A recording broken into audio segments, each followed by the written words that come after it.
And, getting back to the president, right? Because we like to talk bad about the president. Biden actually did something kind of interesting here. I think this was now almost a couple weeks ago. But he is supposedly decriminalizing marijuana. So I don't know if maybe he's taken up smoking here in his older days.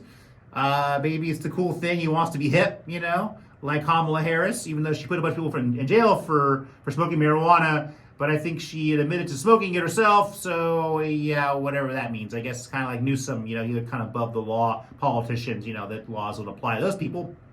But I guess he's fulfilling a campaign pledge to erase prior federal possession convictions and beginning the process of loosening federal classification of the drug, which is good.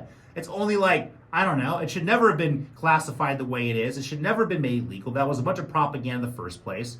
I do have a little bit of an issue with how marijuana is so easily and readily available to everyone now on almost every street corner, like a liquor store. But I also have a problem how readily available alcohol is too. But again, here we go. It's all about money, and the governments want to make taxes. Local governments as well are making a lot of money on the taxes from these dispensaries.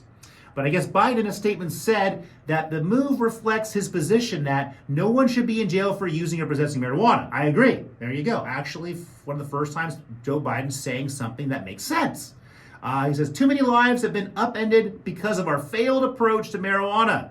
He said, it's time that we right these wrongs. So there you go. Perfect. Good. And what's ironic about this whole thing was it was about a month or two ago when Joe Rogan called out Biden. Now, I'm pretty sure that Biden is doing this because he got called out by Joe Rogan, not because he decided it's the right thing to do. So sometimes it takes a comedian or someone on the podcast to actually call someone out to make changes to federal law. So thank you, Joe Rogan. I appreciate you doing what you did.